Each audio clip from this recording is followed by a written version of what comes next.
किसानों को राहत, पीएम मोदी की पहली कैबिनेट बैठक में बड़ा फैसला आया सामने। खुशखबरी, कैबिनेट बैठक का आया बड़ा फैसला प्रधानमंत्री किसान सम्मान निधि योजना को लेकर। प्रधानमंत्री किसान सम्मान निधि योजना भारत सरकार की एक महत्वपूर्ण पहलू है, जिसका उद्देश्य देश के छोटे और सीमांत किसानों को वित्तीय सहायता प्रदान करना होता है। इस योजना के माध्यम से सरकार किसानों को उनकी कृषि गतिविधियों में सुधार लेने के लिए वित्तीय राशि देती है, ताकि वे बेहतर खेती कर सकें और उनकी आर्थिक स्थिति में सुधार ला सकें। हाल ही में कैबिनेट बैठक में इस योजना से संबंधित एक बड़ा और महत्वपूर्ण फैसला लिया गया है, जिससे लेकर देश भर के किसानों में खुशी की लहर दौड़ गई है। प्रधानमंत्री किसान सम्मान निधि योजना का परिचय। प्रधानमंत्री किसान सम्मान निधि योजना की शुरुआत 1 दिसंबर 2018 में हुई थी। इस योजना के अंतर्गत सरकार हर पात्र किसान परिवार को प्रतिवर्ष 6,000 रुपए की राशि देती है। यह राशि 3 समान किस्तों में किसानों के बैंक खाते में ट्रांसफर की जाती है। इस योजना का उद्देश्य किसानों की आय बढ़ाना और उनकी कृषि जरूरतों को पूरा करने में वित्तीय सहायता प्रदान करने में मदद करती है। प्रधानमंत्री किसान सम्मान निधि योजना स्कीम कैबिनेट बैठक का महत्वपूर्ण निर्णय। हाल ही में हुई कैबिनेट बैठक में प्रधानमंत्री किसान सम्मान निधि योजना के तहत कुछ बड़े फैसले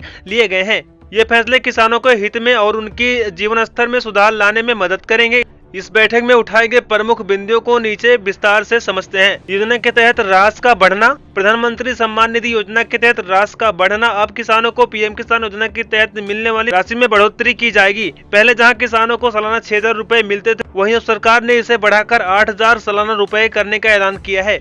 यह बढ़ती हुई राशि किसानों को 3 समान किस्तों में दी जाएगी, यानी कि हर 4 महीने पे आपको 2,000 की किस्तें किसानों के खाते में जमा होगी। सरकार ने इस योजना में पात्रता संबंधी कुछ महत्वपूर्ण बदलाव किए हैं। अब योजना का लाभ उन्हीं सभी छोटे और सीमांत किसानों को मिलेगा जिनके पास में 2 हेक्टेयर से कम भूमि है। पहले इस योजना का लाभ उन किसानों को मिलता था जिनके पास में 5 एकड़ उससे कम भूमि होती थी, लेकिन अब सरकार ने इस सीमा को घटा दिया है, जिससे अधिक किसानों इसका लाभ ले सकेंगे।